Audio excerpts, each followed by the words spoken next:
미국 매사추세츠 교육부에서 미국 학생들의 처참한 교육 수준에 큰 고민에 빠졌다고 합니다. 그런데 빈민가로 불리던 할렘가의 한국식 교육이 퍼지기 시작하며 놀라운 일이 벌어졌다고 하는데 과연 무슨 일이 있던 걸까요? 안녕하세요. 저는 미국 매사추세츠 주교육부의 정책국장으로 있는 케이스인 브라운이라고 합니다. 요즘 미국 교육 상황은 처참하기 그지 없습니다. 제 얼굴에 침 뱉는 것 같아 말하기 부끄럽지만 미국 전역이 마약으로 몸살을 앓으면서 그 영향이 학생들에게까지 미쳤거든요. 학교 안에서 거래를 하는 건 물론이고 학교 화학실에서 몰래 약을 만들다가 적발된 사례도 심심치 않게 나오고 있죠. 약에 취한 상태로 등교한 학생이 환각 상태에서 다른 학생을 공격한 일까지 일어나자 저희 교육부에서는 개혁을 시도하고 있습니다. 그런데 그게 참 쉽지 않더라고요.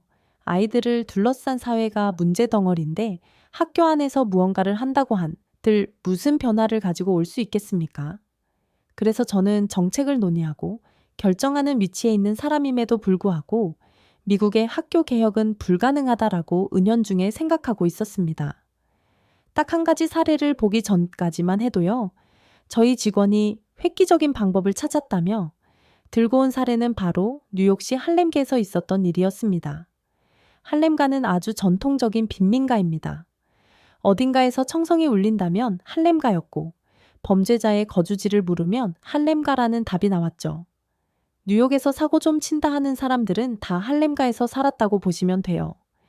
그런데 이 할렘가에 있는 학교에서 MIT 공대, 코넬대, 예일대를 보낸 것도 모자라 하버드 대학 입학생까지 배출해냈더라고요. 이건 기적이었습니다. 심지어 그곳은 소득이 낮은 빈민가들 위주로 사는 곳이라 아이들에게 수준 높은 교육을 하기가 불가능한 곳이에요. 이런 곳에서 아이들이 미국 아이비리그 명문대에 들어갔다는 건 순전히 공교육의 결과였습니다.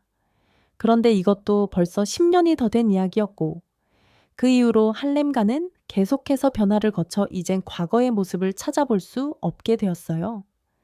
교육부 정책국에 있었는데도 이런 소식을 모르고 있었다니 제가 얼마나 무지했는지 깨달았고 어떻게 이런 변화가 생긴 건지 조사해오라고 지시했습니다.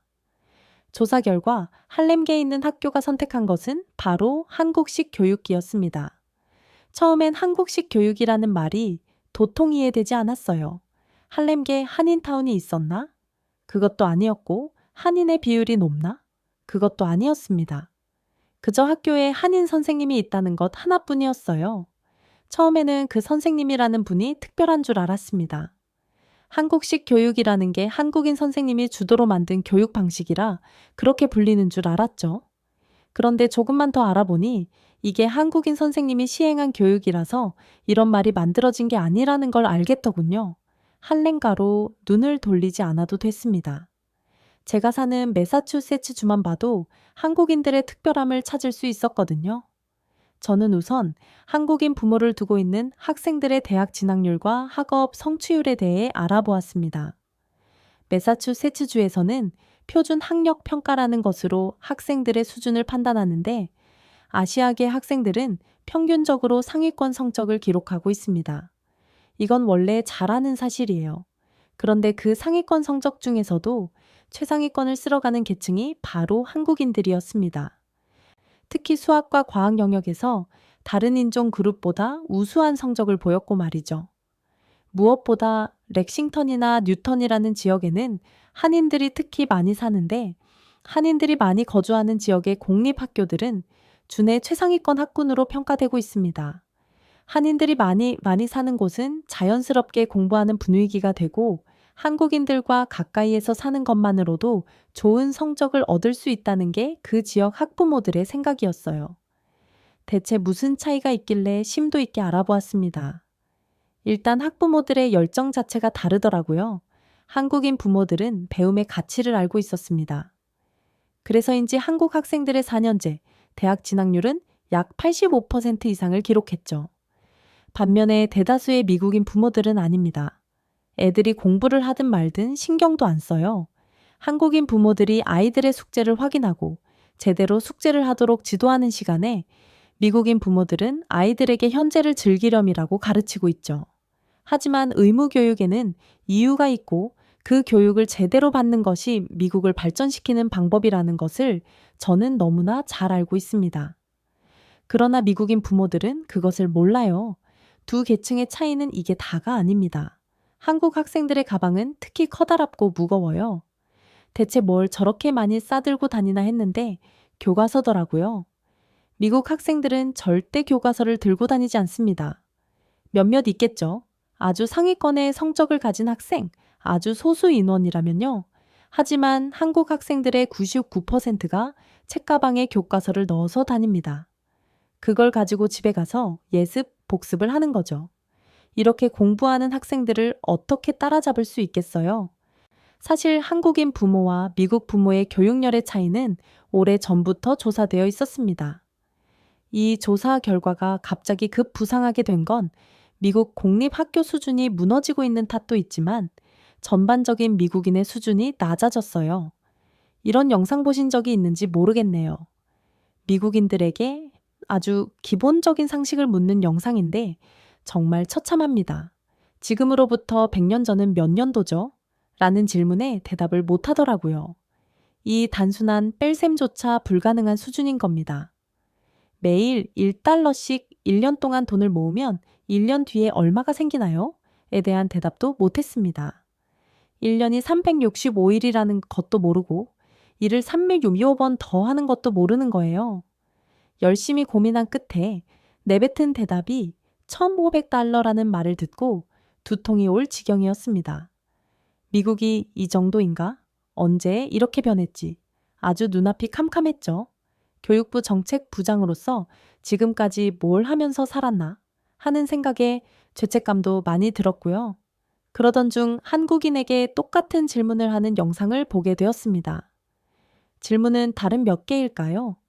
였어요. 그런데 이 한국인이 바로 대답을 못 하더라고요. 아주 간단한 질문인데도 말이죠. 솔직히 이 영상을 보고 약간의 안도감을 가졌습니다. 한국인 중에도 이런 사람이 있다니 미국인들의 저 바보 같은 모습이 미국인들 전체를 대변하지는 않을 거라는 생각이 들었기 때문이었죠. 한국인은 골똘히 생각하더니 잘 모르겠어요. 라고 답했습니다. 이 대답을 듣는데 허카하더라고요. 한국인이 이걸 모른다고 한국식 교육을 주에 깊게 보던 판단이 잘못됐나 라는 생각이 그 짧은 찰나의 시간에 스쳐 지나갔습니다. 그런데 역시 한국인은 한국인이었어요. 이거 난 센스죠? 답을 알려주세요. 매일 변하는 달의 모양을 숫자로 표현하는 건가요? 달은 하나이지만 지구에서 보이는 달은 항상 다른 모양이니까. 뭐 이런 식으로 답을 찾는 거 아니에요? 한국인은 이걸 진지한 질문이라고 생각도 안 하더라고요. 애당초 이런 기초적인 것이 질문이 될 수 있다는 건 상상도 못하는 것 같았습니다. 영상을 찍은 유튜버는 한국인에게 진지하게 여쭤본 거예요. 당신은 달이 하나라는 걸 알고 있는 거죠? 라고 물었고 이 대답을 들은 한국인은 이게 무슨 정신 나간 소리인가 하는 표정으로 유튜버를 바라보며 말했습니다. 이게 진짜 질문이라고요? 이걸 모르는 사람이 있어서 이걸 질문이라고 하는 거예요. 영상을 꺼버렸습니다. 그리고 직원들에게 공립학교에 다니는 학생들의 상식 수준에 대해 알아오라고 지시했죠. 결과는 참담했습니다. 솔직히 말해서 그 영상은 자극적인 내용을 보여주려고 일부러 말도 안 되는 것만 짜깁게 한 것이라고 생각했어요. 그게 아니라면 운이 나쁘게도 그런 미국인들만 인터뷰를 하게 되었다고요. 이게 다수는 아닐 거라고 믿어 의심치 않았습니다. 그런데 끔찍하게도 공립학교에 다니는 학생들 중 대다수의 학생들이 초등학교에서 배우는 기본적인 지식조차 제대로 익히지 못한 상태로 중고등학교에 진학한 상황이었습니다. 그리고 학교에서 가르치지 않는 상식이라는 게 있잖아요. 예를 들어 1984년 로스앤젤레스 올림픽은 어디에서 열렸나, 언제 열렸나? 와 같은 건 말입니다. 이 질문을 하면 로스앤젤레스 올림픽을 직접 보지 않았어도 알 수 있잖아요. 질문에 답이 떡하니 나와 있는데도 그걸 모르더군요. 생각 자체를 안 하고 사는 사람처럼 말입니다. 이렇게 되어버린 이후에는 부모 세대에 문제가 있었어요. 부모들조차 제대로 된 교육을 받지 못했고 받으려 하지 않았으니 그 영향이 자식들에게 고스란히 가버린 거죠. 부모의 학구열뿐만 아니라 부모의 지식 수준이 자녀에게 영향을 끼친다는 것이 경험으로 와닿는 순간이었습니다. 이쯤 되니 한국 학생들의 특별함을 인정할 수밖에 없었어요. 그래서 한국 교육부에게 요청을 해 한국 학교로 방문을 하게 되었습니다. 한국 방문은 학생들을 만나기 전부터 충격의 연속이었어요. 우선 한국에 도착한 뒤 서울로 향하는 동안 단 한 명의 노숙자도 보지 못했습니다. 술을 마시거나 약에 취해서 돌아다니는 사람도 없었죠. 번화가가 아니라 구석진 곳으로 가면 어두운 면이 있을 거라고 생각했는데 그 어느 곳을 가도 어떤 허름한 골목을 가도 위험해 보이는 사람은 단 한 명도 없었습니다. 쓰레기 같은 것도 없었어요. 사람이 사는 동네가 이렇게 깨끗하다니 한국 정부가 많은 돈을 투자해서 환경미화원을 고용하는 줄 알았습니다. 그런데 그렇게 생각하던 순간 어떤 한 나이 지긋한 할머니 한 분이 봉지 하나를 들고 제 옆을 지나가셨습니다. 딱 봐도 쓰레기 봉투였어요. 저걸 들고 어디를 가나 했더니 집 건물 앞에 떡하니 내려놓으시더라고요. 그 모습을 보니 한국도 이런 점은 미국과 다를 바가 없구나. 청소하는 사람들이 많을 뿐 사람들의 인식은 똑같았어라는 생각을 하게 되었습니다. 역시나 얼마 지나지 않아 사람들이 한둘씩 나와서 똑같이 쓰레기를 버리더군요. 그런데 뭔가 눈에 띄는 점이 있었어요. 쓰레기 봉투가 전부 똑같이 생겼다는 것이었죠. 글씨가 적혀 있었는데 함께 있던 한국인에게 물어보니 종량제 봉투라는 것이었습니다. 한국에서는 쓰레기를 버리는 방법이 엄격하게 제한되어 있는데 일반 쓰레기를 버릴 때는 꼭 저렇게 종량제 봉투에 쓰레기를 담아서 버려야 합니다. 분리수거는 종류별로 나눠야 하고 음식물 쓰레기는 봉투가 따로 있고 아니면 음식물 쓰레기를 모아서 버리는 통이 있어요. 그런 건 음식물을 버리고 음식물의 무게에 따라서 값을 지불하면 되죠. 이런 게 있다는 건 들어본 적이 없어요. 한국이 분리수거를 한다는 건 알고 있었지만 이렇게 체계적으로 하고 있을 줄은 몰랐습니다. 그리고 그렇게 엄격하게 하더라도 지키지 않는 사람들이 많을 거라고 생각했어요. 그런데 정말 모든 사람들이 이 규칙을 지키고 있었습니다. 심지어 아무 때나 쓰레기를 내놓으면 미관을 해치고 위생적으로도 좋지 않으니 저녁 7시부터 12시까지 쓰레기를 내놓도록 규정하고 있었는데 한국인들은 그것마저도 철저하게 지키고 있었죠. 미국에서 이런 규칙을 만든다면 사람들의 반발이 엄청날 겁니다. 쓰레기를 버리는 것도 국가가 규제하냐면서 개인의 자유를 침해한다는 소리를 하겠죠. 환경을 위해서 그런 소리는 통하지도 않습니다. 쓰레기를 버리는 것과 환경 오염이 어떤 연관성이 있는지부터 교육해야 하는데 그것부터 안 되어 있으니까요. 그런데 한국인들은 쓰레기 버리는 방법에 대해서 따로 교육을 받나요? 어떻게 모든 사람들이 이 방법을 지킬 수 있나요? 초등학생 때부터 학교에서 가르치도록 하고 있습니다. 오랫동안 시행해 왔던 것이다 보니 가정에서도 아이들에게 교육하고 있고요. 제 아이가 어린이집에 다니고 있는데 요즘 어린이집에서도 분리수거를 가르친다고 하네요. 집에서 나오는 분리수거 용품을 준비물로 가져다 주면 그걸로 교육을 받기도 하고요.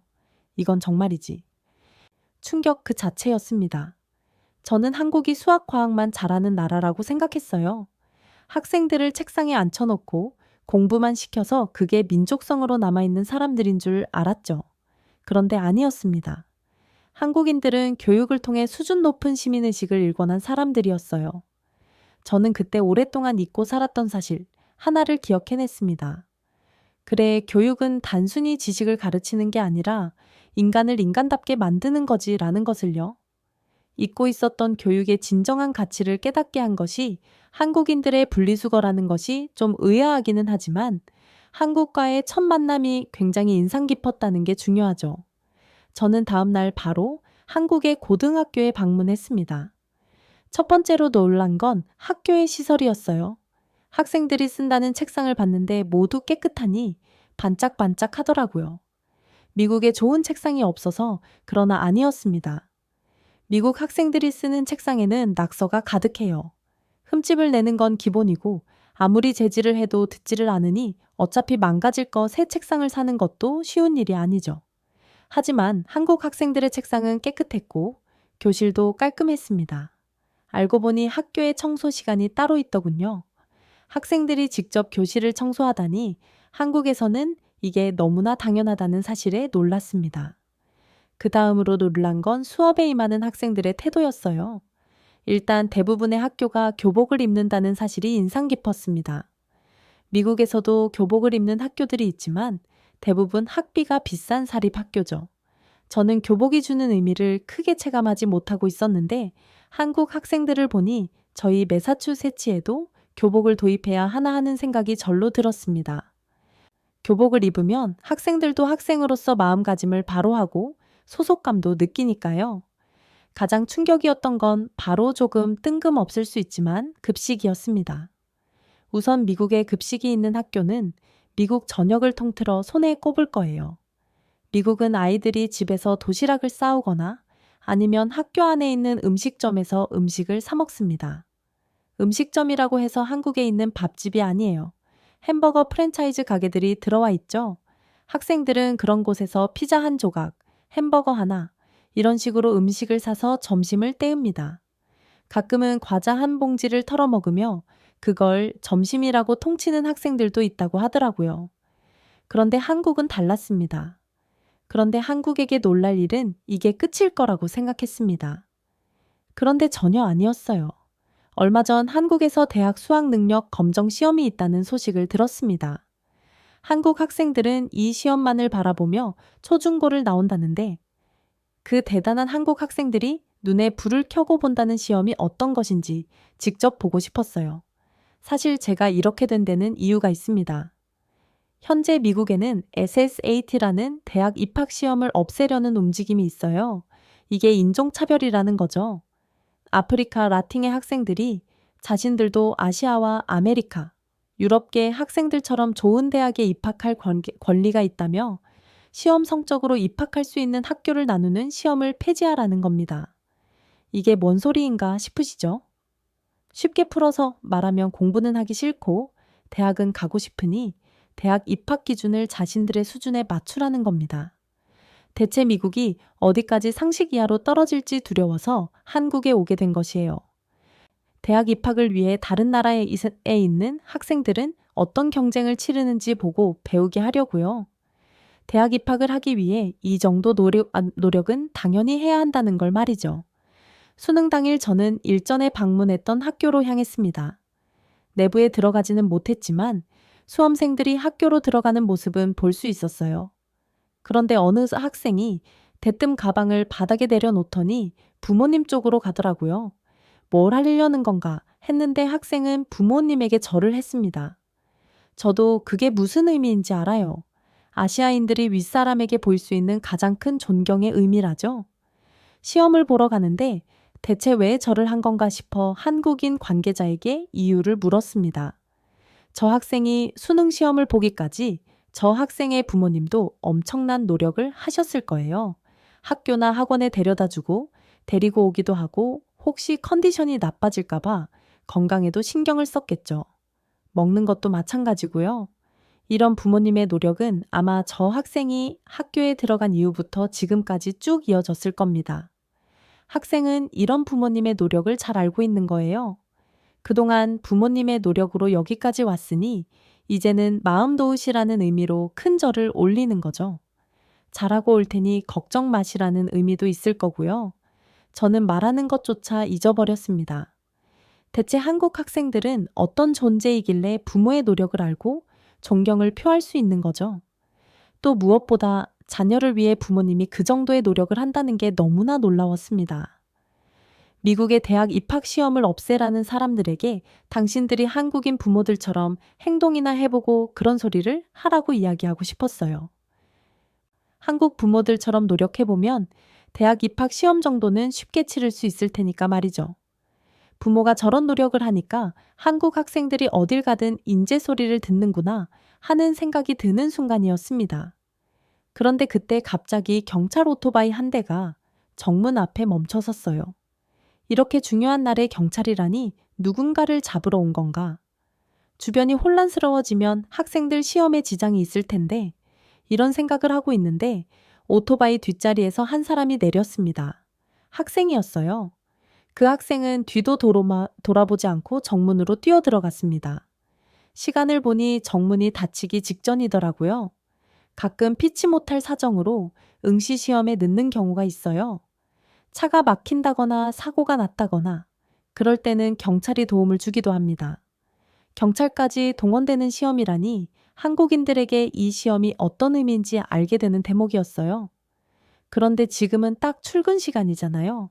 수험생을 태운 오토바이 때문에 출근이 늦어지는 사람들의 불만도 있을 텐데요.